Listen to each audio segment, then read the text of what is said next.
Billionaire stormed his ex-wife's house on Christmas Eve in rage, until he saw her holding a newborn Welcome to Secrets narrated. Before we begin, drop a comment telling us which city you're watching from. We love seeing how far our stories travel. When the story ends, don't forget to rate it from 0 to 10 and share what you felt along the way.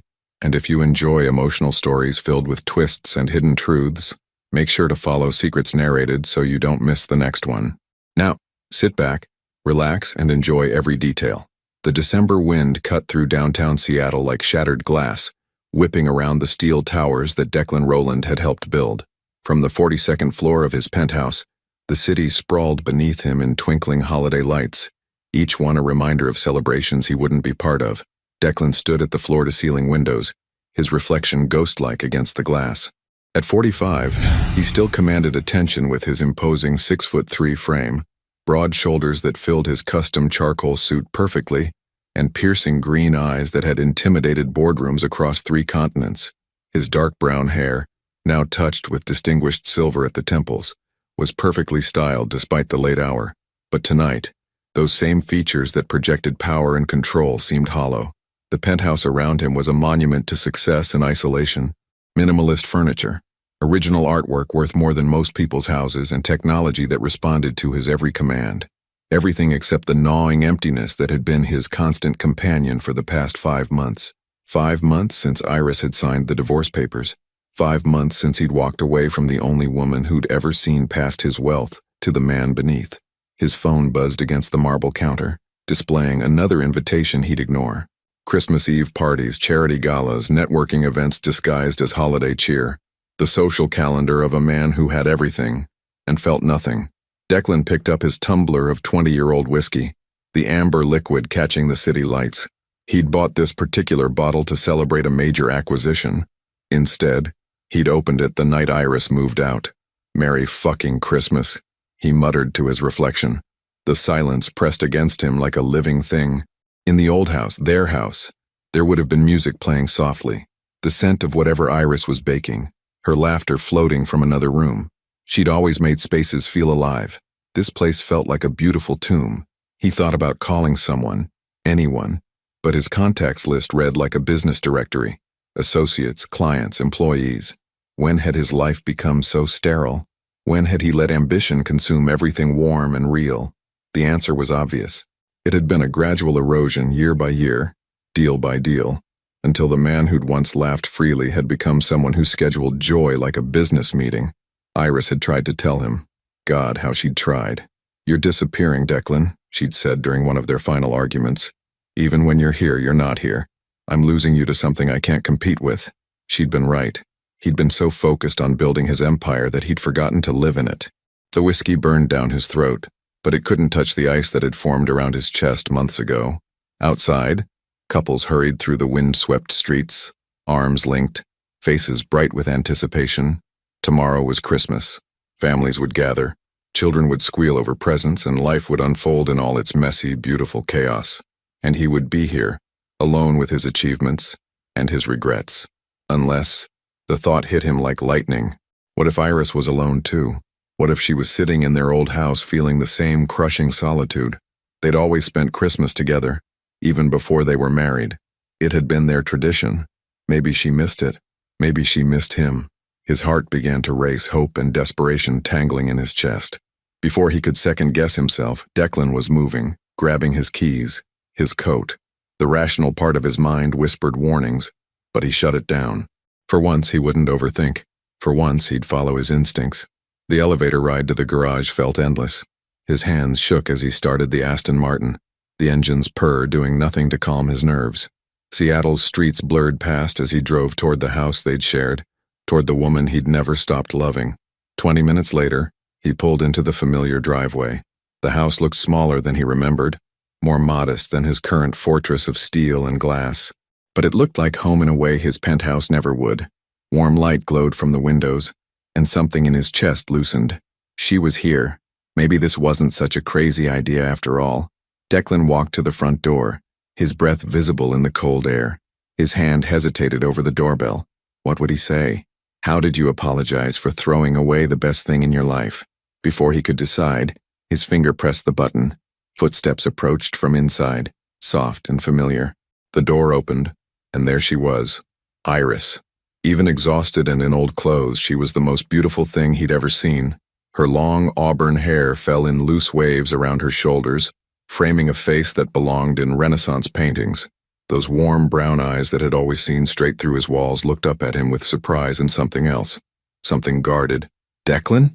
Her voice was hoarse with fatigue. "What are you doing here?" He opened his mouth to speak, but no words came. She looked thin, too thin, with dark circles under her eyes that spoke of sleepless nights and worry.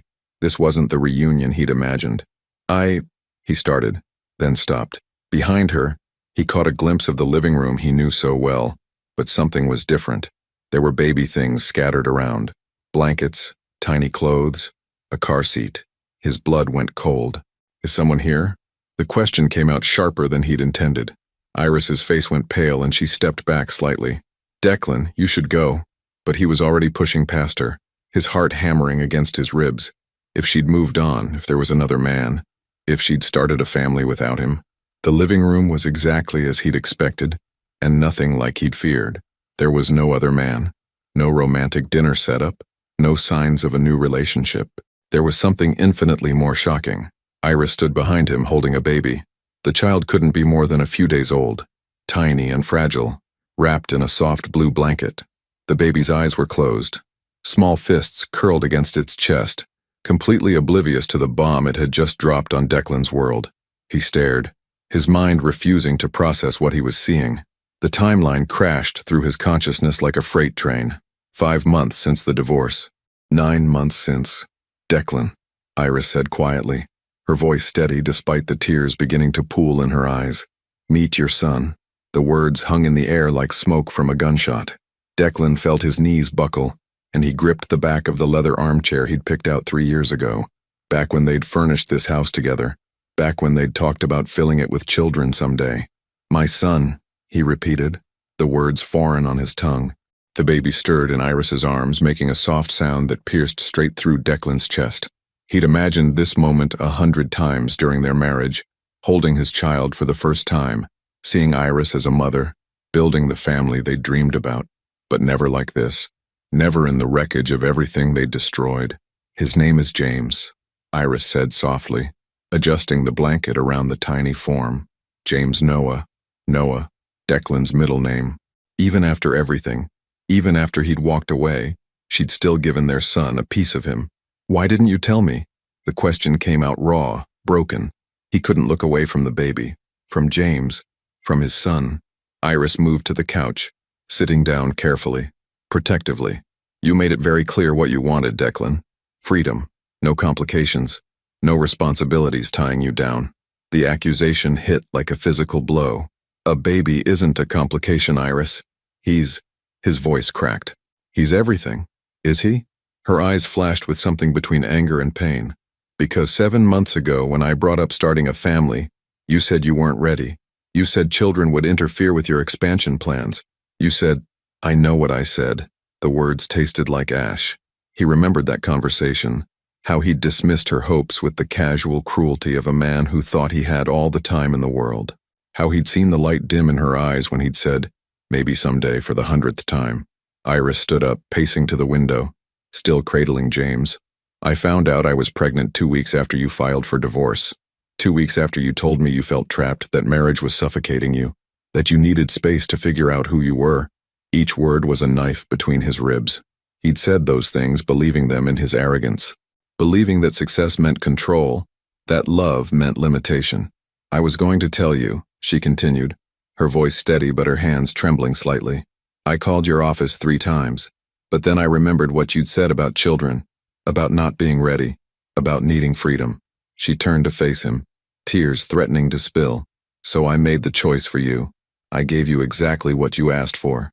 Declan ran both hands through his hair, his perfectly styled appearance finally cracking. "You should have told me anyway." "Why?" The question was sharp, cutting. "So you could feel obligated to come back? So you could resent me and resent him for trapping you? So I could watch you count the days until you could escape again?" The truth of her words was devastating. Would he have come back out of duty rather than love? Would he have seen James as an anchor instead of a gift? "I loved you enough to let you go," Iris whispered. bouncing gently as James began to fuss, even when it was killing me. Declan watched her soothe their son with practiced movements, and the realization hit him like a sledgehammer. She'd done this alone. The pregnancy, the birth, the sleepless nights, all of it. While he'd been conquering new markets and accumulating wealth, she'd been growing their child, loving their child, preparing to raise their child as a single mother. The birth? He said suddenly, his voice hoarse. Were you alone? Something flickered across her face. Vulnerability she quickly tried to hide. My sister flew in from Portland. She stayed for a week, but she'd been alone when it mattered. Alone and afraid and bringing his son into the world while he'd been sleeping in his sterile penthouse, completely oblivious to the miracle he was missing. Jesus, Iris. He sank into the armchair, the weight of his choices crushing down on him. I'm so sorry. Sorry doesn't give me back the 3 a.m. feedings, Declan. Sorry doesn't change the fact that I've been doing this by myself for 9 months. Sorry doesn't. Her voice broke, and she pressed her lips together, fighting for control. James chose that moment to let out a sharp cry, and Iris immediately began the careful dance of checking his diaper, his temperature, his hunger. Declan watched, feeling utterly useless, as she handled their son with the competence of someone who'd learned to be everything to this child. Can I help? He asked quietly. She looked at him with something that might have been amusement if it weren't so painful. Do you know how to change a diaper? He didn't. He'd built a multi-billion-dollar company from nothing, negotiated deals that shaped entire cities, commanded rooms full of powerful men with a gesture, but he couldn't change his own son's diaper. I could learn, he said. Everything isn't a business deal you can master with determination, Declan. But her voice had lost some of its edge. Some things require time, patience, being present even when it's inconvenient. The words stung because they were true. How many times had he promised to be somewhere for her, only to cancel for a meeting that couldn't wait? How many moments had he sacrificed for achievements that felt hollow now? James's crying intensified, and Iris moved toward the kitchen. He's hungry. I need to... Breastfeeding? Declan asked, then immediately felt stupid for asking something so obvious. Yes. She paused at the kitchen doorway. You don't have to stay for this. But he found himself following her anyway, drawn by a magnetism he couldn't explain. This was his family. Broken, complicated, maybe irreparable, but his.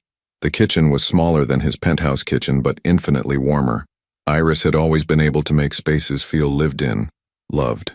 She settled into the window seat they'd built together during their 2nd year of marriage, where she used to sit with her coffee and watch the sunrise. I used to picture this, he admitted, standing awkwardly by the counter. You feeding our baby in this exact spot. Iris looked up, and for a moment her carefully maintained walls cracked just slightly. I know. I remember. The silence stretched between them, filled with the soft sounds of James nursing and the weight of all their broken dreams. Outside, snow had begun to fall, dusting the yard where they'd once planned to build a swing set. What happens now? Declan asked finally. Iris didn't answer immediately. When she did, her voice was tired, infinitely tired. Now you go back to your life and I continue building mine. Nothing has to change. Everything has already changed, he said fiercely. I have a son, Iris. I have a son, and I've already missed the first week of his life. You've missed more than that. The words were quiet, but they landed like grenades. You missed feeling him move for the first time. You missed the ultrasound where we found out he was a boy. You missed my water breaking at 2 a.m. and the 12 hours of labor that followed. You missed his first breath, his first cry, the moment they placed him on my chest. Each missed moment was a wound, deep and permanent. Declan felt something breaking inside his chest, something that had been cracked for months, finally shattering completely. I can't change that, he said, his voice barely above a whisper. God help me, I can't change any of that. But I'm here now. Iris looked down at James, now sleeping peacefully in her arms. For how long this time? The question hung between them like a blade. Declan stared at Iris, at the doubt written across her face, and felt something fierce and desperate clawing at his chest. Forever, he said, the word coming out with more conviction than he'd felt about anything in years. I'm here forever. Iris's laugh was soft and bitter. You said that about our marriage too. The blow landed exactly where she'd aimed it.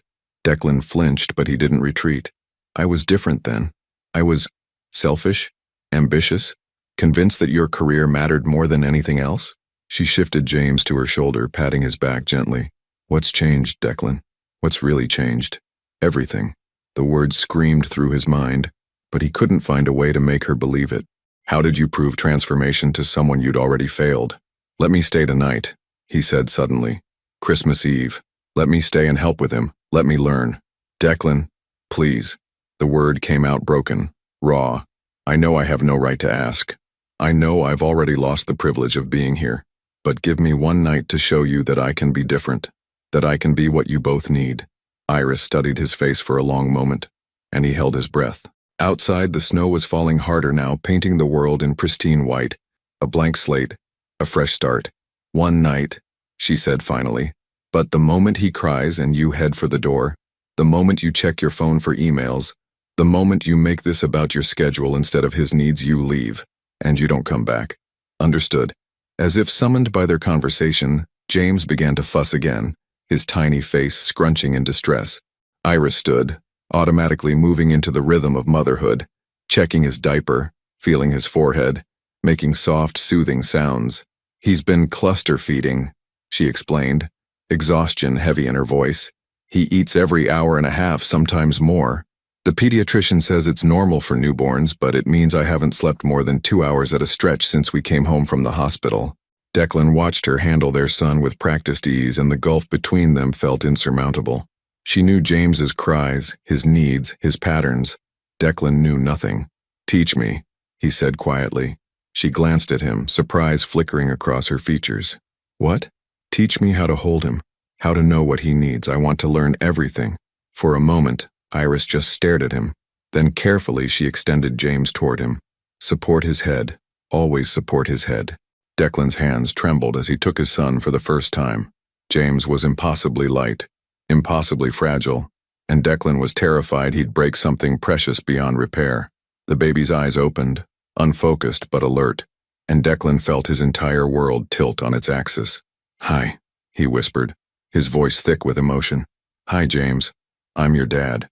James made a soft sound, and Declan's eyes filled with tears he didn't try to hide. This was his son. His child, a perfect tiny human being who shared his DNA, his future, his name. He looks like you, Iris said softly, settling beside him on the couch. Same eyes, same stubborn chin. Declan couldn't speak. The weight of James in his arms was nothing compared to the weight of realization crushing down on him. This was what mattered. Not deals, not acquisitions, not the empire he'd built. This tiny person who depended on him completely. I've been such an idiot. He managed finally. Yes, Iris agreed simply. You have. They sat in silence for a while, watching James discover his own fingers, his eyes gradually focusing on Declan's face. The grandfather clock in the corner chimed 11, 1 hour until Christmas Day. He's going to need a diaper change soon, Iris said. Are you ready for the real test? Declan nodded, though he felt anything but ready. When James began to squirm, Iris guided him through the process. Laying out the changing mat, removing the soiled diaper, cleaning carefully with warm wipes. Declan's hands were clumsy, unsure, but he didn't give up. Like this? He asked, fumbling with the tiny diaper tabs. A little tighter. If it's too loose, you'll have a blowout, and trust me, you don't want that at 3 a.m. The domestic intimacy of the moment caught them both off guard. For just an instant, they weren't a divorced couple navigating impossible circumstances. They were parents, working together to care for their child. There, Iris said, as Declan successfully secured the diaper. Not bad for your first try. Pride swelled in his chest. Ridiculous and overwhelming. He'd closed billion-dollar deals without feeling half as accomplished as he did from changing one tiny diaper. What else? He asked eagerly. What else can I learn? Over the next hour, Iris walked him through the basics. How to swaddle James when he was fussy. How to recognize the difference between his hungry cry and his tired cry. How to warm a bottle if she'd pumped milk. How to hold him during tummy time. Declan absorbed every detail like his life depended on it, because in a way, it did. This was his chance, maybe his only chance, to prove that he could be more than the man who'd walked away. As midnight approached, James grew increasingly fussy. Nothing seemed to soothe him. Not feeding, not changing, not swaddling. Iris tried everything, her own exhaustion making her movements sluggish. I don't know what's wrong, she said, tears of frustration starting to gather. He was fine all day and now. Here, Declan said, reaching for James. Let me try. Iris looked uncertain but handed him over. Declan held his son close, feeling the tiny body trembling with distress. Instinctively, he began to walk, bouncing gently, humming under his breath, an old song his own mother had sung to him decades ago. Slowly, miraculously, James began to calm. His cries softened to whimpers, then to quiet breathing. Within minutes, he was asleep against Declan's chest. Iris stared in amazement. "How did you—" "I've been trying for 20 minutes. "I don't know," Declan admitted, afraid to move and wake the baby. Maybe he just needed to know his dad was here. The words hung in the air, heavy with possibility and hope. For the first time since he'd arrived, Iris looked at him without walls, without armor. She looked at him like she used to, like he was capable of being the man she'd fallen in love with. "The song," she said quietly. "What were you humming?" "Something my mother used to sing. I barely remember the words, but the melody." He trailed off, struck by the connection. 3 generations, linked by something as simple as a lullaby. "I want him to know things like that," Iris said, her voice soft with longing. "I want him to know where he comes from. Both sides." "He will," Declan promised, adjusting his hold on the sleeping baby. "I'll make sure he knows everything." They made their way to the nursery, a room that had once been Declan's home office, now transformed with soft blues and yellows, a crib that looked like a cloud, and toys that waited patiently for tiny hands to discover them. "I did this myself," Iris said, following his gaze around the room. "Painted, assembled the furniture, hung the mobile. I kept thinking you might call, might want to help, but I was too proud and too stupid to check on you." The admission tasted like poison. "I told myself you were better off without me, that I was giving you what you wanted." "What I wanted was my husband back," Iris said quietly. "The man I married. The one who used to bring me coffee in bed and dance with me in the kitchen and talk about our dreams like they were possible." "I'm still here," Declan said desperately. "That man is still here. I just forgot him for a while." Iris touched the mobile above the crib, setting the tiny airplane spinning slowly. "People don't just change overnight, Declan. Especially not people like you. You've been building walls around yourself for so long. I'm not sure you remember how to live without them." Carefully, with infinite tenderness, Declan placed James in his crib. Their son stretched briefly, then settled into deeper sleep, one tiny fist curled against his cheek. "Then help me remember," Declan said, turning to face her. "Help me tear them down." Christmas morning arrived with the soft gray light of dawn filtering through the nursery curtains. Declan woke from the armchair where he'd insisted on sleeping, close enough to help if James needed anything, far enough to give Iris space. His neck ached from the awkward position, but he'd never slept better. The house was quiet, peaceful in a way his penthouse had never been. He could hear Iris moving around in the kitchen, the gentle sounds of someone trying not to wake a sleeping baby. The scent of coffee drifted upstairs, rich and inviting. James stirred in his crib, making the soft mewling sounds that Declan was already learning meant he'd be awake soon. Declan stood carefully, his body protesting after a night in the chair, and leaned over the crib. "Good morning, little man," he whispered. "Merry Christmas." James's eyes fluttered open, unfocused but alert. For a moment, father and son simply looked at each other, and Declan felt that same overwhelming surge of love that had nearly brought him to his knees the night before. "Let's go find your mom," Declan murmured, carefully lifting James from the crib. He was getting more confident with the motion, though his heart still raced every time he supported that fragile little head. Downstairs, Iris was standing by the kitchen window, steam rising from her coffee mug as she watched the snow continue to fall. She'd changed into a soft red sweater that brought color to her pale cheeks, and her hair was pulled back in a loose bun. She looked young, beautiful, and heartbreakingly tired. "How long has he been awake?" she asked without turning around. "Just now. I think he's hungry." She nodded, setting down her mug and reaching for James. As their hands brushed during the transfer, Declan felt the familiar spark that had always existed between them, the one he'd been too proud to acknowledge, too busy to nurture. "I made coffee," Iris said, settling into the window seat to feed James. "Your old mug is on the counter."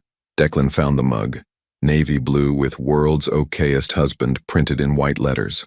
Iris had given it to him as a joke on their first anniversary, but he'd used it every morning for 3 years. Seeing it now, clean and waiting, felt like a small miracle. "You kept it," he said softly.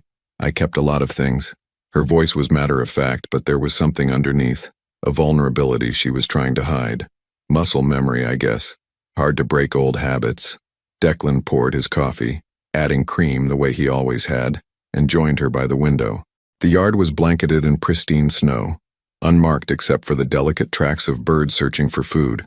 It looked like a Christmas card, perfect and peaceful. I used to picture this, Iris said quietly, following his gaze. Christmas morning with our baby, you making pancakes while I fed him, opening presents together, building traditions. The pain in her voice was almost unbearable.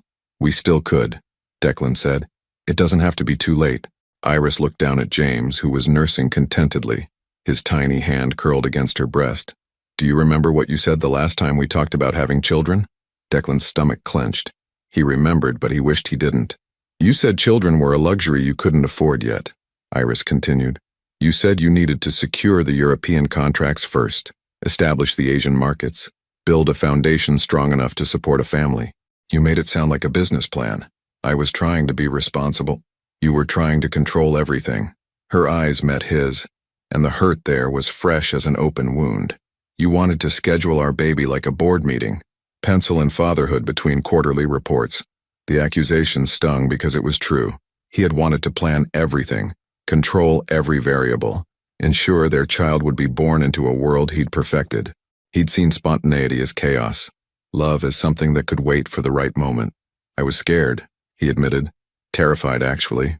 My father was never around when I was growing up, always working, always chasing the next deal. I swore I'd be different, but I didn't know how to be different and still provide the way I thought I should. So you became exactly like him. The words hit like a physical blow. Declan set down his coffee mug with shaking hands. Yes. God help me, yes. They sat in silence for a while, watching the snow fall and listening to James's contented sounds. The Christmas tree in the living room twinkled with lights they'd strung together 3 Christmases ago, when they'd been young and in love, and convinced they had forever.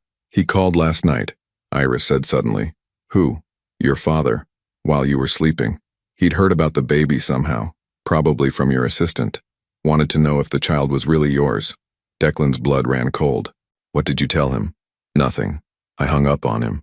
Her voice was steady, but Declan could see the tension in her shoulders. But he'll keep calling. You know how he is. Declan knew exactly how his father was. Richard Rowland was a man who viewed everything, including family, as assets to be managed or liabilities to be contained. The idea of him anywhere near James made Declan's protective instincts flare to life. He won't get near either of you, Declan said fiercely. I promise you that. How can you promise that? Iris shifted James to her shoulder, patting his back gently. You work for him, Declan. Your entire company is built on his foundation, his connections, his approval. You've never stood up to him about anything that mattered. The truth of it was devastating. For 30 years, Declan had sought his father's approval, built his empire according to his father's vision, lived his life by his father's rules. Even his marriage had been filtered through the lens of what Richard Rowland would think, would approve of, would tolerate. That changes now, Declan said. Does it?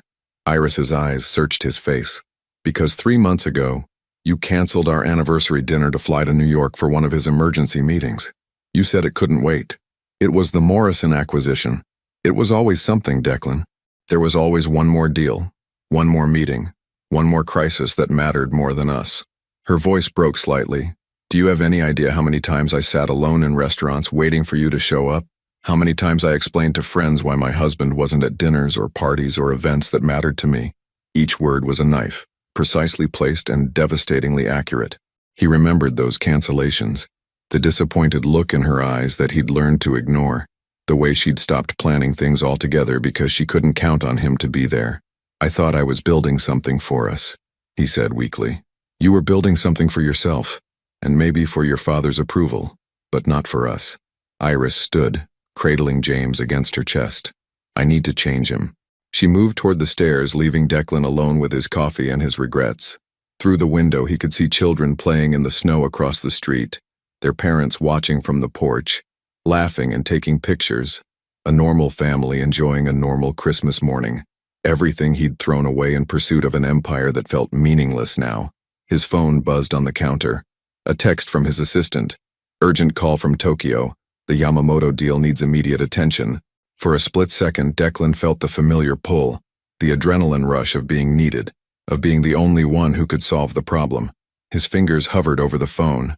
Then he heard James crying upstairs, and Iris's soft voice trying to soothe him. Without hesitation, Declan turned off his phone and headed for the stairs. Declan found Iris in the nursery, struggling to calm a fussy James while trying to manage a diaper change with one hand. Her movements were jerky with exhaustion, and he could see tears of frustration gathering in her eyes. "Here," he said softly, moving to help without being asked. "Let me hold him while you get everything ready." For a moment, Iris looked like she might refuse. Then James let out another sharp cry, and she gratefully handed him over. Declan immediately began the gentle bouncing motion that had worked the night before, humming softly under his breath. "The lullaby again," Iris observed, securing a fresh diaper with practiced efficiency. "I can't get it out of my head. It's like he responds to it." Declan watched James's face relax, his cries subsiding to soft hiccups. "Maybe it's genetic memory or something." "Or maybe," Iris said quietly, "he just knows his father's voice." The words hit Declan squarely in the chest. His son knew his voice. Despite everything, despite the months of absence, the abandoned promises, the spectacular failure of his marriage, James somehow recognized him as family. "Iris," he began, but she was already moving past him, checking the time on her phone. "I need to call the pediatrician's office. He's been eating every hour instead of every 2 to 3 hours. That's not normal." Her voice carried the edge of a new mother's worry, magnified by handling everything alone. "What can I do?" Declan asked, still holding James, who had settled into peaceful alertness. "Nothing. You can't do anything. This is what I mean, Declan. Parenting isn't a problem you can solve with money or connections or business strategies. Sometimes babies just have off days and you have to ride it out." Before Declan could respond, the doorbell rang. They both froze. "Were you expecting anyone?" Iris asked. "No. Maybe it's carolers." But something cold and familiar was already settling in Declan's stomach.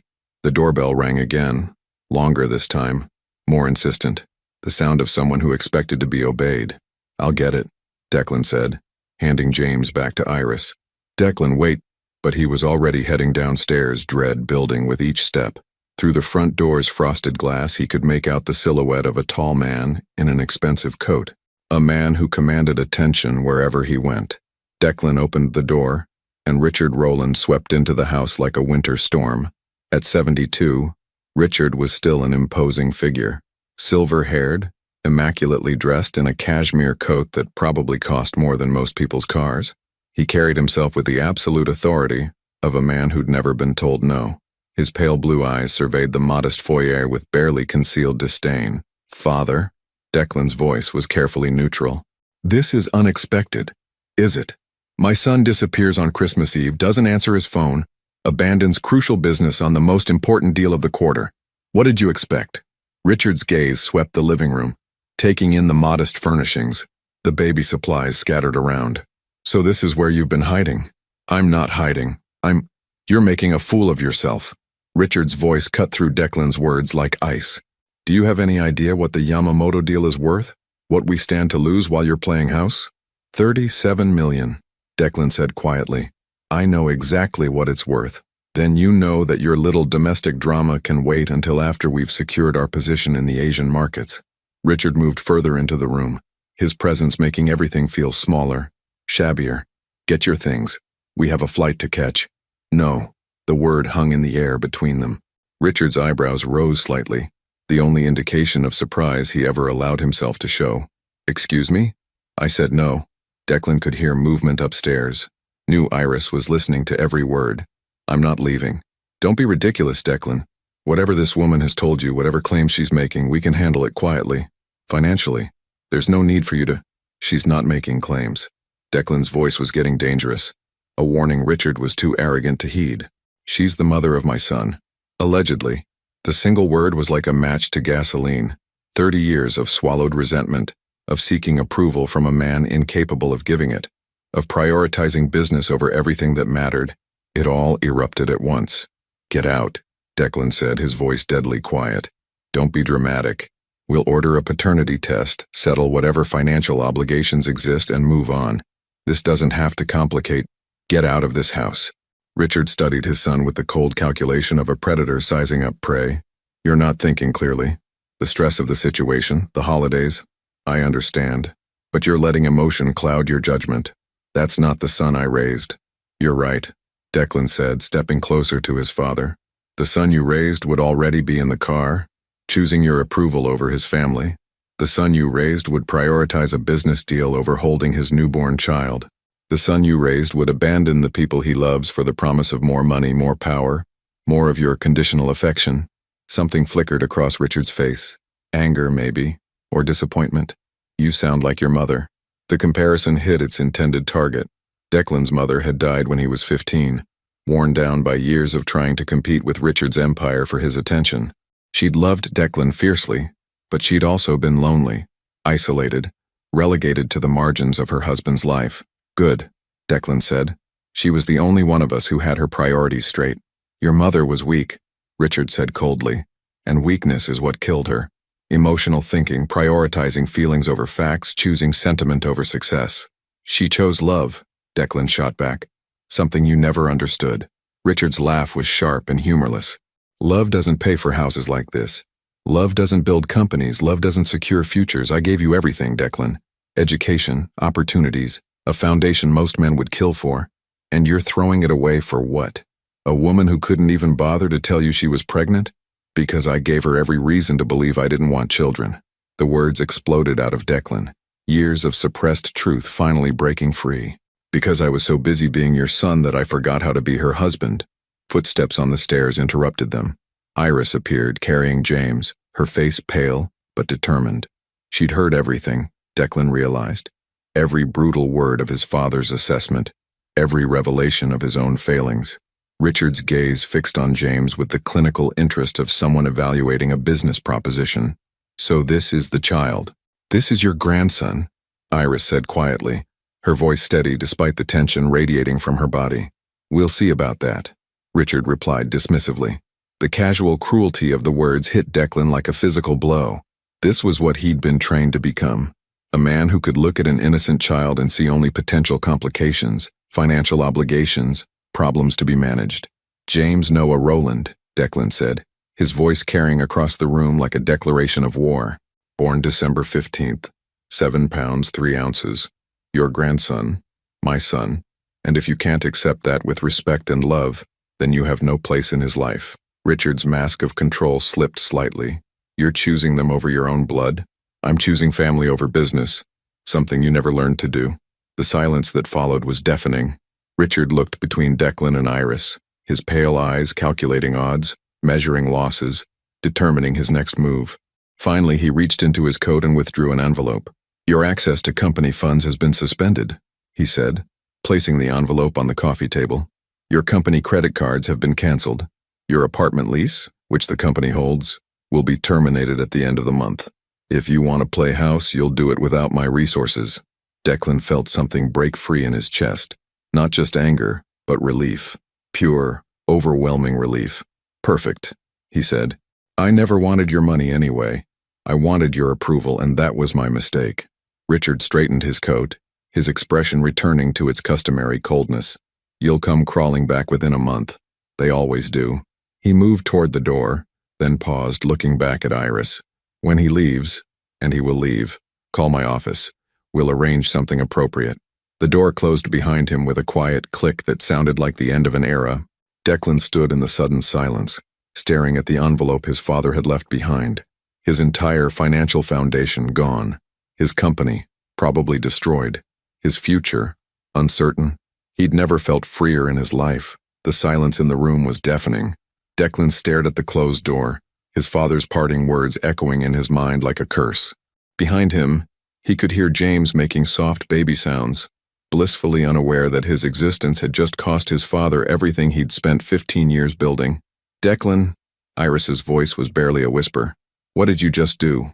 He turned to face her, and the expression on her face made his chest tight. She looked terrified, not of his father's threats, but of what Declan had just sacrificed. I chose you, he said simply. I chose both of you.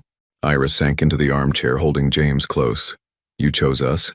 Declan, you just lost everything. Your company, your money, your apartment. My father's company, his money, his apartment. Declan moved toward them, kneeling beside the chair so he was at eye level with her. None of it was ever really mine. I was just a very well-paid employee pretending to be a son. But your life, your career, my career was building other people's dreams, with my father's approval as the only reward. Declan reached out hesitantly, touching James's tiny hand. This is the only thing I've ever built that actually matters. Iris shook her head, tears spilling down her cheeks. You don't understand. I've been doing this alone because I had to, not because I wanted to trap you into poverty. I never wanted to take everything away from you. You didn't take anything from me. You gave me everything. Declan's voice was fierce with conviction. Do you think I care about losing money when I gained a son? Do you think any deal, any acquisition, any business success could compare to watching James fall asleep in my arms? But how will we live? How will we provide for him? The practical concerns were pouring out now. The fears of a single mother who'd been calculating every expense, stretching every dollar. Diapers and formula and doctor visits and clothes he'll outgrow in weeks. We'll figure it out. Declan stood pacing to the window where the snow continued to fall. I have skills, experience. I can build something new, something that's actually mine this time. You're talking about starting over from nothing. I'm talking about starting over with everything that matters. He turned back to her, and she saw something in his eyes she'd never seen before. Not ambition or hunger for success, but peace. Iris, for the first time in my adult life, I feel free. Actually free. James began to fuss, and Iris automatically shifted him to her shoulder, patting his back in the rhythm that had become second nature. Free and unemployed are two different things, Declan. Are they? Because yesterday I had everything I thought I wanted, and I was miserable. Today I have nothing except you and James, and I've never been happier. Iris studied his face, searching for the cracks that would reveal this was just another temporary moment of sentiment, another promise that would crumble under pressure. Your father was right about one thing. This won't be easy. Love doesn't pay bills. No, but love makes everything else worth paying for. Declan moved back to the chair, sitting on the arm so he could see both of them. I've spent so many years chasing money that I forgot what it was supposed to buy. Security, comfort, a future for the people I care about. But what good is any of that if you're too busy earning it to actually be with those people? Pretty words, Iris said, but there was less skepticism in her voice now. But what happens in 6 months when the novelty wears off? When James is teething and crying all night when I'm exhausted and cranky? When the bills pile up and we're eating ramen for the 3rd night in a row? Then we'll eat ramen together. Declan's answer came without hesitation. And I'll walk the floor with him while you sleep. And we'll figure out the bills because that's what parents do. They figure it out. James chose that moment to let out a particularly loud burp, causing both adults to laugh despite the tension. The sound broke something open between them, a small crack in the wall of hurt and doubt that had been building for months. He has good timing, Iris murmured, adjusting James in her arms. He's already smarter than his father, Declan agreed. Knows exactly when to lighten the mood. They fell into comfortable silence, watching James discover his own hands with the fascination of someone encountering magic. Outside, the Christmas morning snow was creating a world that looked clean and new, full of possibilities. I kept expecting you to check your phone, Iris said eventually. When your father mentioned the Tokyo deal, when he talked about millions of dollars at stake, I was waiting for you to excuse yourself to make just one quick call. Did you want me to? Part of me did, she admitted. It would have been easier, in a way, familiar. I'd know exactly where I stood. And now? Iris was quiet for a long moment, studying his face as if memorizing it. Now I'm terrified that I'm starting to hope again. The confession hit Declan like a physical blow. Hope. Such a simple word, but he knew how much it had cost her to allow it back into her heart after everything he'd put her through. I'm terrified too, he said softly, but not of hoping. I'm terrified of screwing this up again. You will screw up, Iris said matter-of-factly. Parenting is 90% screwing up and 10% blind luck. The question is whether you'll stick around to figure it out or disappear when it gets hard. I'm not disappearing. Declan reached out, covering her hand with his. Ever. I don't care if I have to work construction or flip burgers or start a company from our kitchen table. I'm not leaving you to do this alone. Your father will try to destroy you, Iris warned. Men like Richard Rowland don't accept defiance quietly. Let him try. There was steel in Declan's voice, a determination forged in the fire of finally choosing the right side of a fight. I've got something he doesn't understand, something to fight for that actually matters. James made a soft sound, his tiny face scrunching in concentration, as he tried to focus on the Christmas lights twinkling in the window. The sight of his son discovering the world for the first time filled Declan with a fierce protectiveness he'd never experienced. "I want to give him everything," Declan said quietly. "Not money, or status, or material things. I want to give him a father who shows up, who keeps promises, who chooses family over everything else every single time." "That's all any child really needs," Iris replied. "To know they're the priority. Then he'll have it." Declan looked at her, his green eyes serious and determined. "We both will." Iris felt something shift in her chest, a wall she'd built to protect herself starting to crack. For 9 months, she'd been preparing to do this alone. For 9 months, she'd convinced herself that she was stronger without him, that James was better off with one parent who was present than 2 parents with 1 foot out the door. But watching Declan hold their son, seeing the way he looked at James like he was witnessing a miracle, it was everything she'd dreamed of during those long, lonely months of pregnancy. "The guest room," she said suddenly. "You can stay in the guest room, for now, while we figure things out." Declan's smile was like sunrise after the longest night. "For now?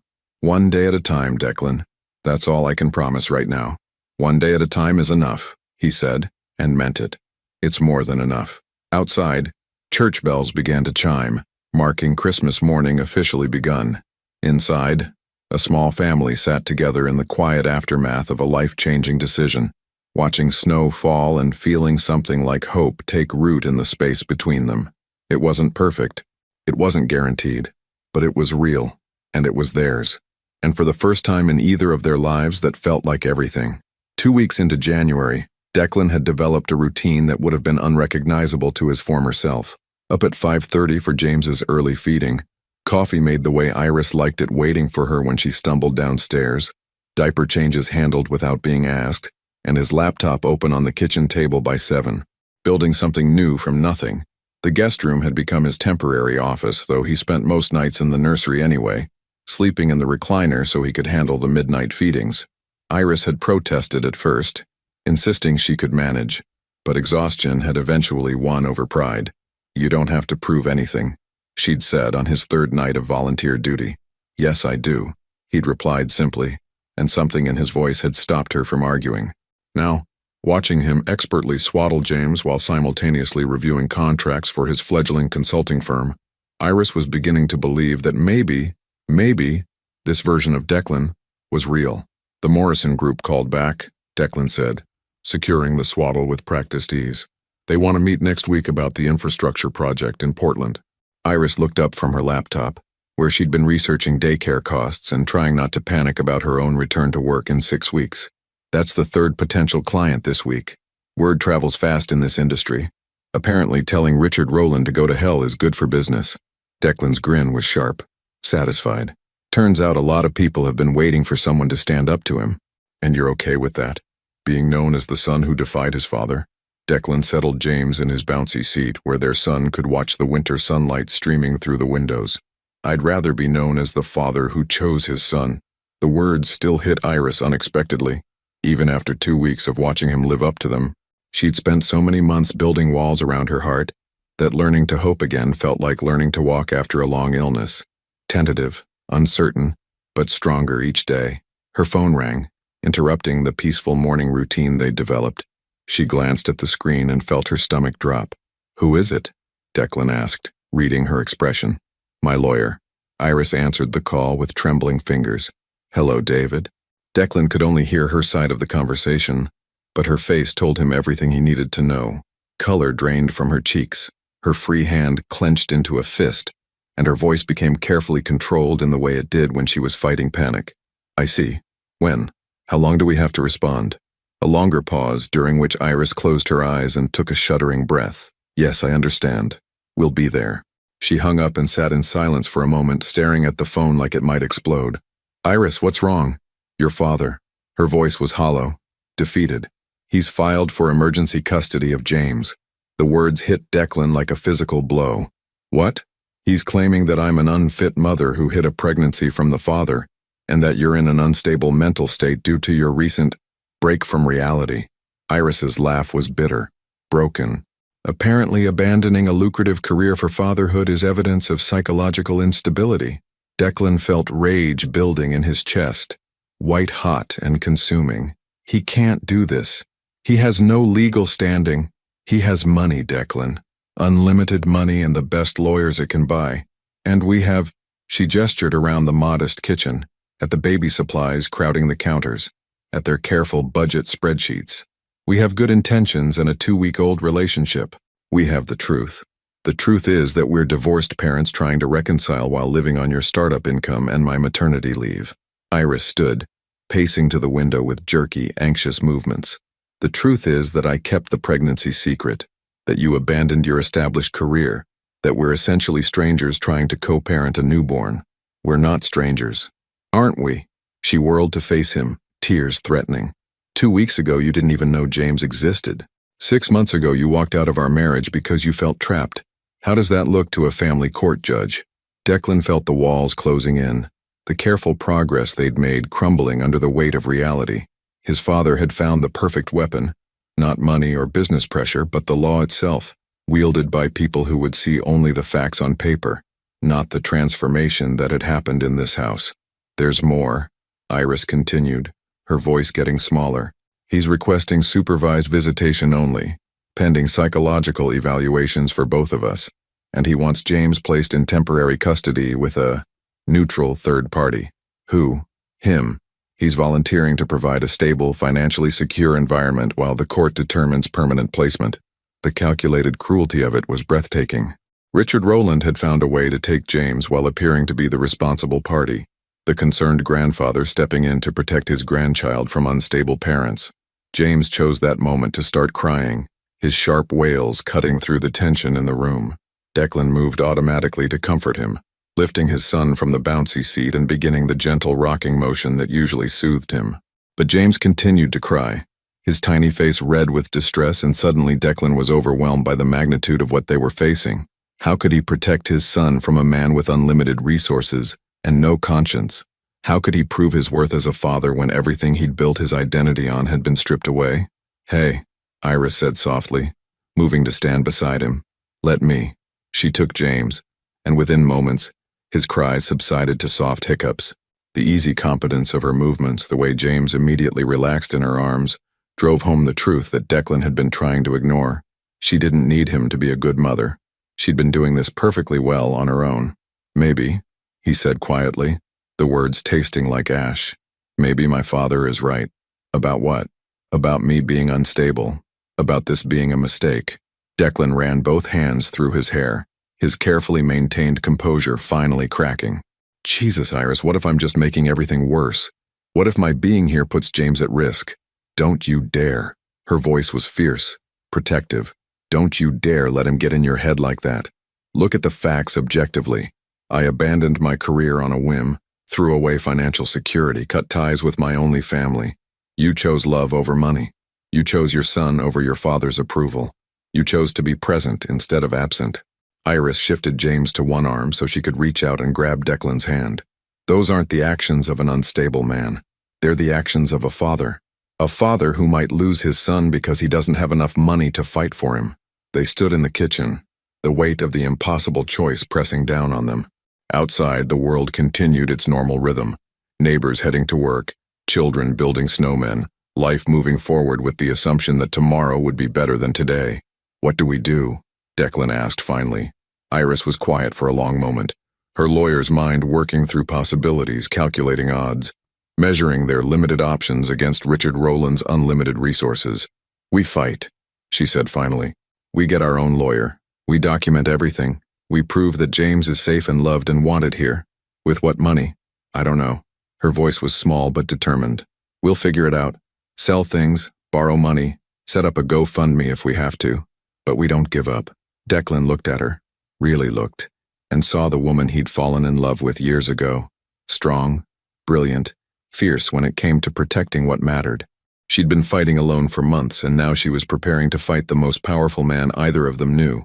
We fight, he agreed, pulling both of them into his arms. Whatever it takes. But even as he said the words, Declan could feel his father's shadow falling across their fragile new beginning, threatening to destroy everything they'd started to build. The law office of Martinez and Associates occupied a modest suite in downtown Seattle, a far cry from the marble and mahogany temples where Declan's father conducted business. But Elena Martinez had something Richard Rowland's high-priced attorneys lacked. She genuinely cared about families, not just billable hours. "I won't lie to you," Elena said, spreading the custody petition across her desk like evidence at a crime scene. "This is bad. Richard Rowland is filed in King County, where he has influence, and he's structured this brilliantly from a legal standpoint." Iris held James against her chest, his presence the only thing keeping her grounded as their lawyer dissected the ways they could lose him. Beside her, Declan sat rigid with controlled fury, his hands clenched so tight his knuckles were white. "What do we do?" Iris asked, surprised her voice came out steady. "We prove that James's best interests are served by staying with his parents, not his grandfather. We document the stable home environment you've created, Declan's transformation as a father, and most importantly," Elena paused, her dark eyes serious, "we prove that Richard Rowland's motivations aren't about James's welfare." "How do we do that?" Declan asked. "We find people willing to testify about who Richard Rowland really is. Former employees, business associates, anyone who's seen behind the public facade." Elena leaned forward. "I've been researching him since you called. The man has enemies, Declan. Powerful ones who might be willing to help. My father doesn't leave loose ends," Declan said grimly. "Anyone who could hurt him has already been neutralized or bought off. Maybe not everyone." Elena pulled out a thick file. 3 years ago, Rowland Industries acquired a family-owned construction company in Portland. The acquisition was aggressive, hostile takeover, family forced out. Patriarch had a heart attack during the legal proceedings. Iris felt something cold settle in her stomach. He died, survived, but barely. The family lost everything.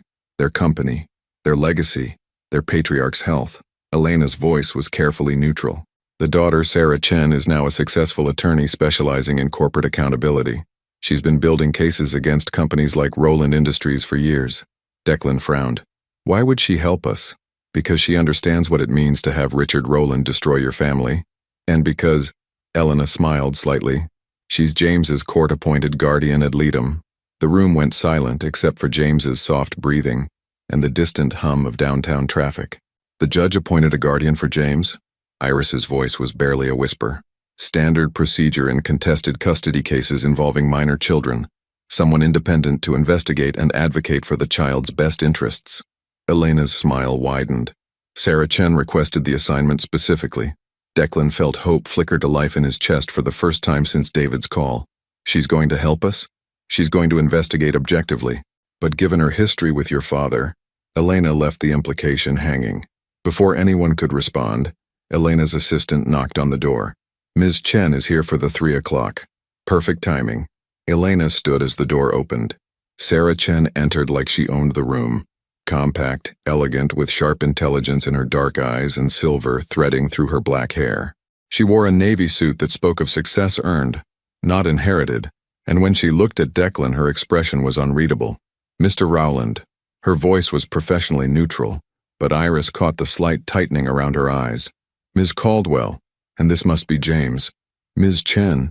Declan stood, uncertain how to handle someone who had every reason to hate his family name. "I understand you have history with my father." "History is one word for it."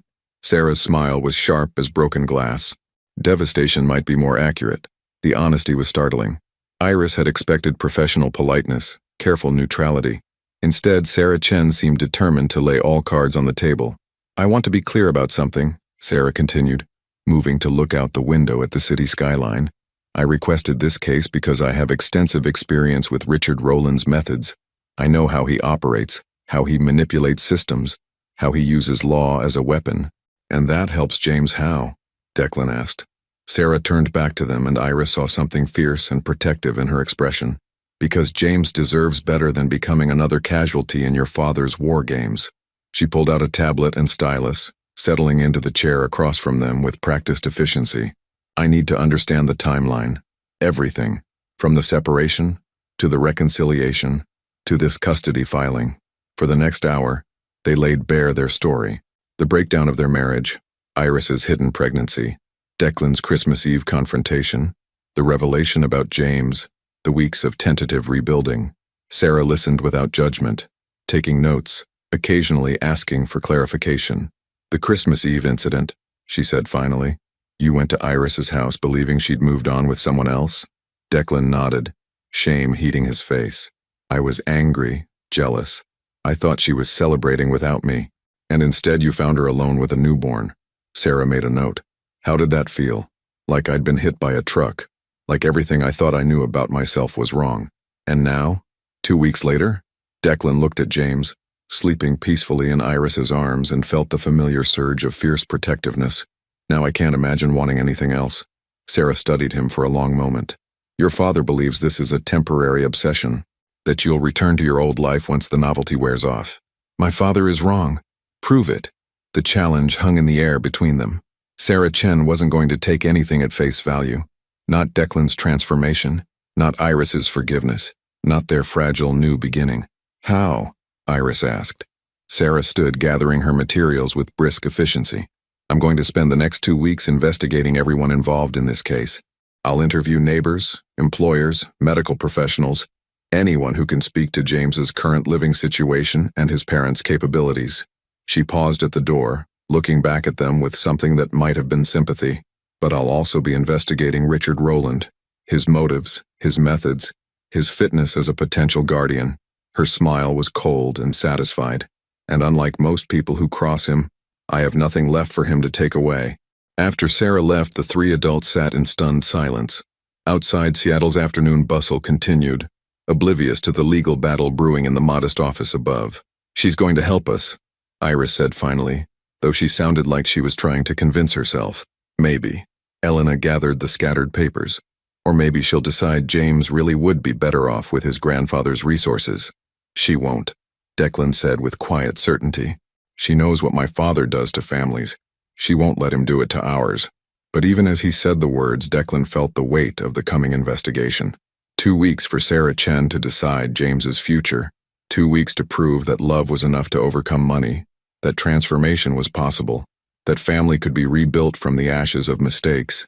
2 weeks to save everything that mattered. Iris reached over and took his hand, her fingers intertwining with his. "Whatever she finds, we face it together." "Together," Declan agreed, holding both his son and his wife's hand like lifelines.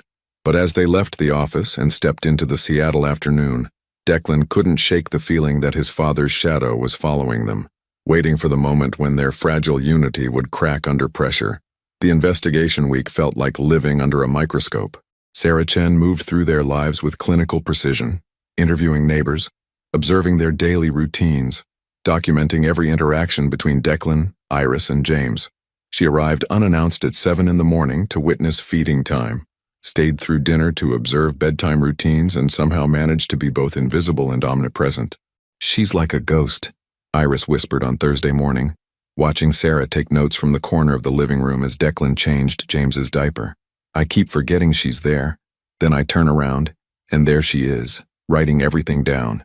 "Good," Declan said, lifting James into his arms with practiced ease. "Let her see everything. The midnight feedings, the laundry disasters, the way you sing to him when he's fussy. Let her see what a real family looks like." But even as he said the words, Declan felt the weight of performance. Were they being genuine, or were they unconsciously playing roles for an audience that held James's future in her hands? The line between authenticity and desperation had blurred beyond recognition.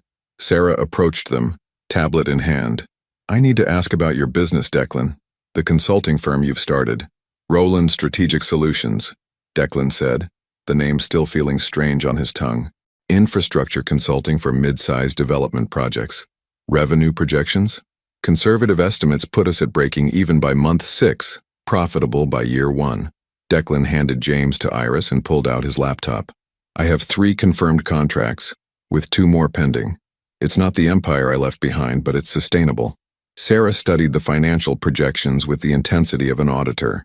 "These clients, they know about your situation with your father?" "Most of them. Word travels fast in this industry. And they're comfortable working with someone who's essentially been disowned by Richard Rowland?" Declan's smile was sharp. Satisfied. "They're thrilled to work with someone who's finally free of Richard Rowland." That afternoon, Sarah interviewed their neighbors, their pediatrician, even the grocery store clerks who'd seen them shopping for baby supplies. She was building a case, piece by methodical piece, and Iris found herself holding her breath every time someone disappeared into Sarah's rented office space downtown. Friday morning brought the blow they'd been dreading. "There's a problem," Sarah said, entering the house with an expression that made Iris's blood run cold. Richard Rowland has filed a motion claiming new evidence of parental unfitness. What evidence? Declan demanded. Sarah pulled out a manila folder, spreading photographs across the kitchen table like accusations. They showed Declan leaving the house at various times over the past week. Early morning, late evening, always carrying his laptop bag. He's claiming you're still prioritizing work over family, that you've been conducting business meetings during what should be family time, that your behavior hasn't fundamentally changed. Iris felt the world tilt beneath her feet. But those photos, he was going to client meetings. That's how you build a business. I know, but Richard's lawyers are spinning it as evidence that Declan reverts to workaholic patterns the moment there's pressure. They're arguing that he'll abandon family responsibilities the instant his business demands it. That's not what's happening, Declan said fiercely. I believe you, but perception matters in court. Sarah sat down heavily, suddenly looking every one of her 50-something years. There's more. Richard has hired a private investigator who's been documenting your routines, your interactions, even your stress levels. They have footage of arguments. What arguments? Iris interrupted. Sarah pulled out another photo. It showed Iris and Declan on the front porch 3 days ago, both gesturing animatedly. To an outside observer, it looked like a heated disagreement. In reality, they'd been debating whether James preferred Mozart or lullabies, laughing at their own intensity about something so trivial. Context doesn't matter in still photographs, Sarah said grimly. Richard's team is building a narrative of instability, of parents who can't agree on basic childcare decisions. The calculated cruelty of it was breathtaking. Richard Rowland had turned their attempt to build a life together into evidence against them, twisted their learning process into proof of incompetence. What else? Declan asked, his voice deadly quiet. Financial pressure. They're highlighting the contrast between James's current living situation and what Richard could provide. Private health care, elite education, financial security that you simply can't match. Money isn't everything, Iris said desperately. No, but it's something. And Richard's lawyers are very good at making it sound like everything. Sarah's phone buzzed and she glanced at it with growing alarm. We have a bigger problem. Emergency hearing. Monday morning. Richard's pushing for immediate temporary custody pending full investigation. The room went silent except for James's soft breathing from his bouncer. He was sleeping peacefully, oblivious to the legal storm brewing around him, unaware that Monday might be the last day he lived with his parents. He's not going to wait for the investigation to conclude, Declan realized. He's going to force a decision before we can build our case. Exactly. He knows time favors you. The longer James stays with you two, the more obvious it becomes that he's thriving here. So he's accelerating the timeline. Iris felt panic rising in her throat, threatening to choke her. What do we do? Sarah was quiet for a long moment, staring at the photographs that had been weaponized against them. When she looked up, her expression was resolved. Dangerous. We fight dirty, she said simply. What do you mean? I mean we stop playing defense and start playing offense. I've been investigating Richard Rowland this week too, and I've found some very interesting information about his fitness as a potential guardian. She pulled out another folder, this one significantly thicker. Did you know that Richard has a history of using family members as leverage in business deals? That he's threatened to cut off grandchildren from their trust funds to force compliance from his adult children? Declan felt something cold settle in his stomach. I didn't know he'd done it to others, but it doesn't surprise me. There's more. Tax irregularities, environmental violations covered up through political connections, employees forced into NDAs after workplace incidents. Sarah's smile was sharp as a blade. Richard Rowland has spent decades building an empire on other people's silence, but some of those people are finally ready to talk. Will it be enough? Iris asked.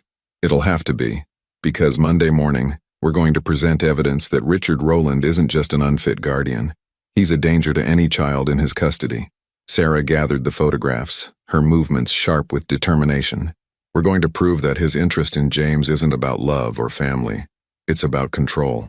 That evening, after Sarah left to prepare for Monday's hearing, Iris and Declan sat in the nursery watching James sleep.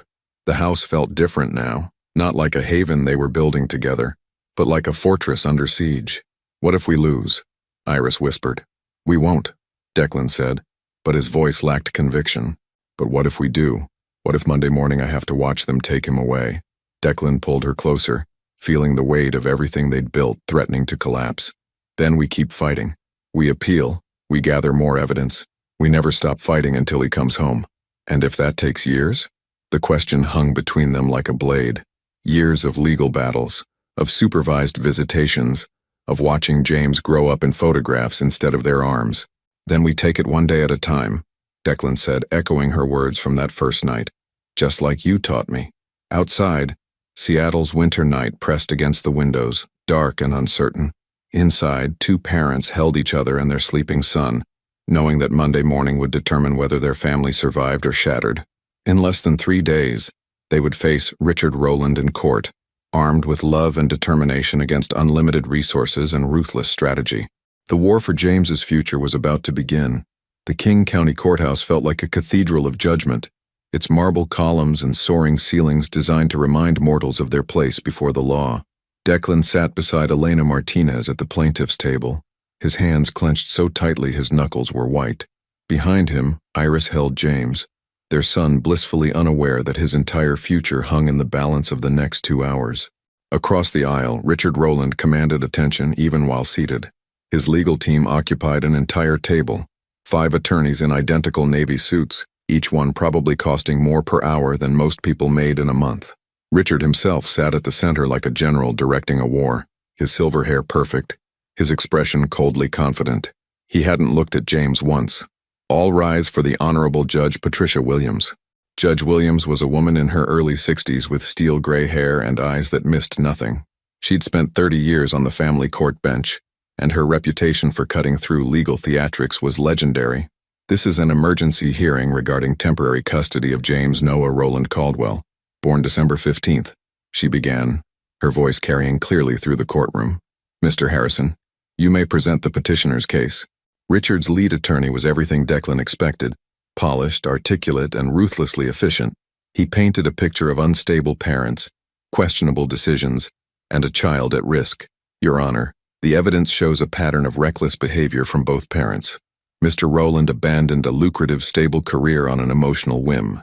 Ms. Caldwell concealed a pregnancy for months, depriving the father of his parental rights during a crucial bonding period." Harrison clicked through a presentation that made their love story look like a cautionary tale. The photos of Declan leaving for business meetings became evidence of abandonment. Their animated discussion about music became proof of incompatibility. "Furthermore," Harrison continued, "Mr. Rowland has demonstrated a history of prioritizing personal desires over responsibility. His marriage failed because he was unable to balance professional and personal commitments. What evidence do we have that this pattern won't repeat itself?" Each word was precisely placed, designed to wound. Declan felt Iris tense behind him, heard James make soft sounds that seemed impossibly loud in the formal courtroom. "Mr. Rowland, Sr., is offering a stable, financially secure environment with full-time professional childcare, educational opportunities, and the kind of security that simply cannot be replicated in the defendant's current situation." Harrison sat down with the satisfied expression of a man who just delivered a checkmate move. Elena stood, and Declan felt a flicker of hope. She might not have Richard's resources, but she had something his team lacked: genuine passion for the truth. "Your Honor, opposing counsel would have you believe that love is a luxury this child cannot afford. They want you to ignore the evidence of your own eyes, that James is thriving with parents who are present, engaged, and completely devoted to his welfare." She gestured to Sarah Chen, who rose from the gallery. "The court-appointed guardian ad litem has spent 2 weeks investigating this family. Ms. Chen, what did you observe?" Sarah moved to the witness stand with the confidence of someone who'd been preparing for this moment her entire career. "Your Honor, I observed parents who have restructured their entire lives around their son's needs. Mr. Rowland handles night feedings without being asked, has learned infant care from scratch, and shows genuine joy in parenting tasks that many fathers avoid. And Ms. Caldwell is an exceptional mother who made the difficult decision to protect her child from what she perceived as an unwelcoming environment. Her decision to raise James alone wasn't vindictive, it was protective." Harrison stood to object, but Judge Williams waved him down. "Continue, Ms. Chen. I've also investigated Mr. Richard Rowland's fitness as a potential guardian." Sarah's voice grew sharp. "Dangerous. What I found was disturbing." She pulled out a thick folder. "Mr. Rowland has a documented history of using family members as leverage in business disputes. In 2019, he threatened to disinherit his nephew unless the nephew's father sold his company to Rowland Industries at below market value. Murmurs rippled through the courtroom. Richard's expression remained impassive, but Declan caught the slight tightening around his eyes. In 2020, he cut off his sister-in-law's medical insurance when her husband refused to support a controversial real estate development. Sarah's voice was gaining strength. And in 2021, he attempted to have his own brother declared mentally incompetent to gain control of family trust assets. Objection, Harrison called. Relevance? Your Honor, Sarah continued. These actions demonstrate a pattern of using vulnerable family members as tools for personal gain. What guarantee do we have that James wouldn't become another pawn in Richard Rowland's business empire? Judge Williams leaned forward. Mr. Harrison, how does your client respond to these allegations? Harrison conferred quickly with Richard, then stood with less confidence than before. These are business disputes taken out of context, Your Honor. Mr. Rowland's professional decisions have no bearing on his capacity as a grandfather, don't they? Elena stood, pulling out her own folder. Your Honor, I have testimony from 3 former employees willing to describe Mr. Rowland's methods of family management. What followed was devastating. Former executives described a man who viewed family relationships as contracts to be enforced, who withdrew affection as punishment, and used financial dependency as control. The picture that emerged was of someone incapable of unconditional love, the very thing a child needed most. Furthermore, Elena continued, we have evidence that Mr. Rowland's interest in James isn't paternal. It's punitive. This custody suit was filed within hours of Mr. Declan Rowland choosing his family over his father's business interests. This isn't about James's welfare. It's about punishment. Richard finally stood, his composure cracking for the first time. Your Honor, I object to this character assassination. You're not an attorney, Mr. Rowland, Judge Williams said sharply. Please sit down. But Richard remained standing, his pale eyes fixed on his son. Declan, this is your last chance. Come home, resume your responsibilities, and we can resolve this privately. The courthouse went dead silent. Even James seemed to hold his breath. Declan stood slowly, feeling the weight of 30 years of seeking his father's approval, 30 years of believing that love had to be earned through achievement and obedience. No, he said quietly. Excuse me? I said no. Declan's voice grew stronger. I'm not coming home because this is my home, my family, my choice. He turned to face his father fully, and Iris saw something she'd never seen before. Declan looking at Richard Rowland as an equal, not a supplicant. You want to know what I've learned in the past month? I've learned that being a father isn't about providing financial security. It's about being present. It's about choosing your child's needs over your own ego, their happiness over your ambitions. Declan stepped closer to Richard, his voice carrying to every corner of the courtroom. You never learned that. You treated me like an employee, Mom like a business partner, our family like a subsidiary of your empire, and I was becoming you, until James gave me the chance to be better. You're throwing away everything I built for you.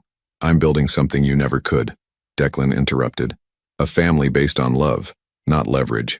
And I'm protecting my son from becoming another casualty of your need to control everything you touch. Richard's mask finally slipped completely, revealing the cold fury beneath. You'll regret this, both of you. When reality hits and you can't provide for that child, then we'll figure it out together, Declan said firmly. Because that's what families do. Judge Williams rapped her gavel sharply. That's enough. Mr. Rowland, Sr., return to your seat or I'll have you removed. Richard sat slowly, his pale eyes promising retribution. Judge Williams reviewed her notes for several long minutes while the courtroom held its collective breath. Finally, she looked up. I've heard enough. The petition for emergency custody is denied. Iris felt her knees buckle with relief.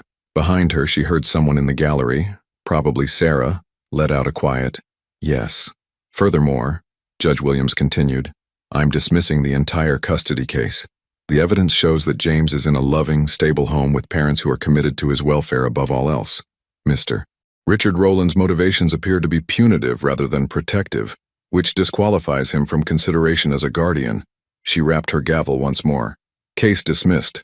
The courtroom erupted in subdued celebration from their side. Angry whispers from Richard's team. Declan felt Iris's arms around him, felt James pressed between them, and realized he was crying. They'd won. Their family had survived. As they gathered their things to leave, Richard approached one final time. His legal team had already dispersed, his confidence shattered. This isn't over, he said quietly, his voice carrying the promise of future warfare. Yes, it is, Declan replied, holding his wife and son. For the first time in my life, it really is. Richard Rowland walked away alone, his empire intact but his family lost forever. Outside the courthouse, Seattle's February sunshine felt like benediction. They had won more than a legal case. They had won the right to build their future on their own terms, with love as their foundation instead of fear as their motivation. James chose that moment to smile, his first real, unmistakable smile, and both his parents knew they'd made the right choice. 18 months later, the house on Maple Street had transformed from a place of refuge into a true home. Children's toys scattered across the hardwood floors, finger paintings decorated the refrigerator, and the sound of laughter filled rooms that had once echoed with uncertainty. Through the kitchen window, Seattle's summer sunshine illuminated a backyard where a wooden swing set stood beneath the old oak tree, exactly where Iris had always imagined it would be. Declan pushed James on the baby swing, their 18-month-old son squealing with delight at each gentle arc. At this age, James was pure joy in motion, chubby legs kicking, dark hair catching the light, green eyes sparkling with his father's intelligence and his mother's warmth. He babbled constantly now, a mix of real words and excited nonsense that his parents translated as easily as any language. "Higher, Daddy," James demanded, though it came out as higher, da-da. "Higher it is, buddy," Declan laughed, giving the swing another gentle push. From the back porch, Iris watched her husband and son with a contentment she'd never thought possible. Declan had kept every promise he'd made that Christmas Eve. He'd learned to braid hair, useful for when James went through his phase of wanting ponytails, mastered the art of negotiating with a toddler, and somehow managed to build a thriving business while never missing bedtime stories. Rowland Strategic Solutions now employed 12 people and had offices in 3 cities. But Declan's definition of success had fundamentally changed. He measured wealth in James's first words, profitable quarters in family vacations, and return on investment in his son's laughter. "Mama, Mama, look!" James spotted Iris and began an elaborate wave that nearly sent him tumbling from the swing. "I see you, baby," Iris called back, her heart full. At 31, she'd grown into motherhood like she was born for it. The exhausted, overwhelmed woman of 18 months ago had been replaced by someone confident, radiant, and deeply happy. She was also 6 months pregnant. They'd announced it to James the week before by giving him a Big Brother t-shirt. He'd worn it everywhere since, including to bed, telling anyone who'd listen about baby sister, with the pride of someone sharing classified information. "Daddy, baby sister swing too?" James asked, pointing at Iris's rounded belly. "Not yet, buddy. She needs to grow a little more first." "How much more?" "About this much," Declan said, holding his hands apart to indicate a few inches. James considered this seriously, then nodded with the gravity of a child accepting an important responsibility. "I help. You'll be the best big brother ever," Declan assured him, lifting James from the swing for a hug that turned into an impromptu wrestling match on the grass. Iris joined them, settling carefully onto the blanket they'd spread beneath the oak tree. This had become their Sunday afternoon tradition. Family time in the backyard, no phones, no work, just the 3 of them being together. "Sarah called this morning," Iris said, watching Declan show James how to make grass whistles. She wanted to check in. Sarah Chen had become an unexpected friend over the past 18 months. Her investigation had sealed their victory in court, but her support had continued long after the legal case ended. She'd been James's honorary aunt, a trusted advisor, and living proof that some battles were worth fighting. "How's the new case going?" Declan asked. "She's taking on another corporate giant. Apparently our win gave her some credibility with families who've been waiting years to speak truth to power. Good for her." Declan's smile was fierce, proud. Sarah's crusade against corporate bullies had become legendary, and each victory felt like justice for her own family's suffering. "She also said something interesting," Iris continued.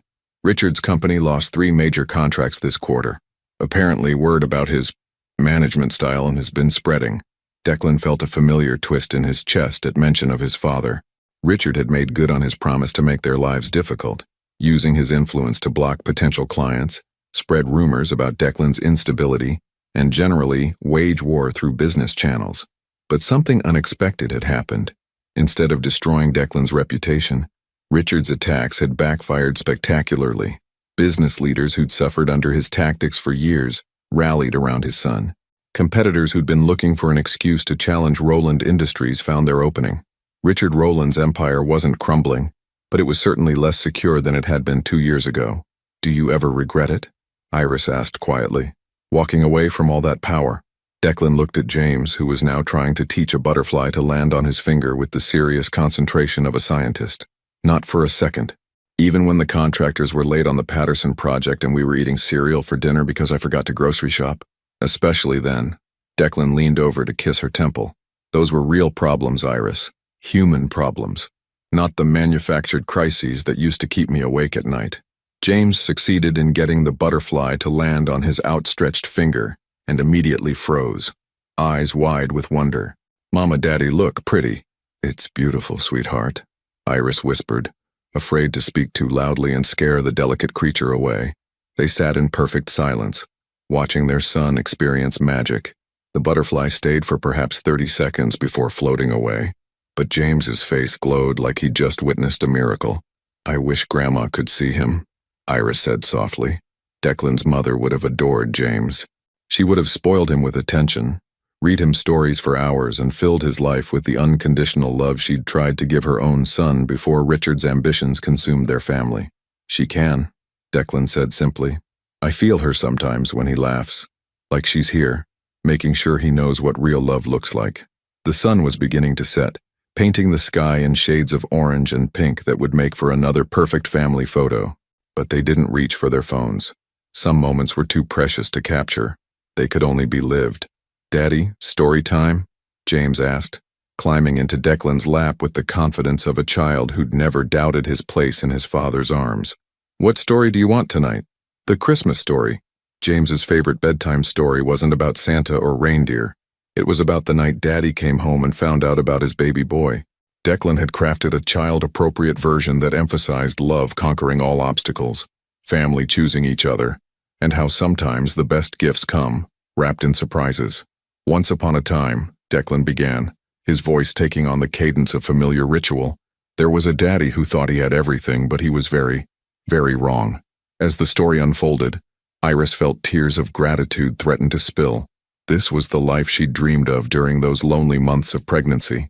This was the family she'd hoped for but been afraid to believe in. James fell asleep in his father's arms before the story ended, his small body completely relaxed with the security of absolute love. Declan continued the tale anyway, his voice soft in the gathering twilight because some stories deserved to be finished even when the audience was sleeping. "And they lived happily, not ever after, but ever during," he concluded. "Because real love doesn't wait for perfect endings. It chooses happiness every single day." Later, after James was tucked into his crib and the house had settled into peaceful quiet, Declan and Iris sat on their front porch swing, watching stars emerge in the darkening sky. "No regrets?" Iris asked, echoing her earlier question. "Only one," Declan admitted. Iris felt her heart skip. "What?" "I regret that it took me so long to understand what really mattered. I regret all the time we lost, all the moments I missed because I was chasing things that turned out to be shadows." He took her hand, intertwining their fingers in a gesture that had become as natural as breathing. "But maybe we needed that time," Iris said thoughtfully. "Maybe you needed to walk away to understand what you were walking away from. Maybe I needed to be strong on my own before I could be strong with you." "Maybe," Declan agreed. "Or maybe we're just really good at making the best of my spectacular mistakes." Iris laughed, the sound carrying across their quiet neighborhood where other families were settling into evening routines, where other love stories were being written one ordinary moment at a time. "I love our life," she said simply. "Even the chaos, the sleepless nights, the constant negotiations with a tiny dictator who refuses to eat anything but goldfish crackers. Especially the chaos." Iris leaned against his shoulder, feeling their daughter kick gently against her ribs. "It's real, Declan. Messy and imperfect and absolutely real." Above them, the first stars appeared, bright points of light in the vast darkness. Somewhere in the city, Richard Roland was probably working late in his empty penthouse, surrounded by the monuments to success that had cost him everything that actually mattered. But here on Maple Street, in a house filled with children's laughter and finger paintings and the daily chaos of a family choosing each other again and again, love had won. It had taken a Christmas Eve confrontation, a legal battle, and the courage to choose heart over empire. But they'd built something that couldn't be bought or sold or leveraged. They'd built a family. And as Declan watched his pregnant wife doze against his shoulder while their son slept peacefully upstairs, he knew with absolute certainty that he was the richest man in Seattle, not because of what he owned, but because of what owned him, completely, joyfully, forever. The swing creaked gently in the summer breeze, marking time in a house where love lived, where promises were kept, and where every day was a choice to build something beautiful together. Some stories end with dramatic declarations and sweeping gestures, but the most important stories, the ones about real love, lasting love, end with quiet moments on front porch swings, with children sleeping safely upstairs, with the simple decision to choose each other again tomorrow. Declan had learned the difference between success and significance, between having everything and having what matters. In walking away from his father's empire, he'd discovered his own, built not on power and control but on presence and love. Would you have made the same choice? Given up financial security for family, wealth for love, a guaranteed future for an uncertain but authentic present? Your participation means a lot to the channel. Please share your thoughts in the comments. Thank you for watching. If you enjoyed the story, please subscribe to our channel and leave a comment below letting us know what you thought. Your feedback and support mean a lot to us. Stay tuned for more exciting stories.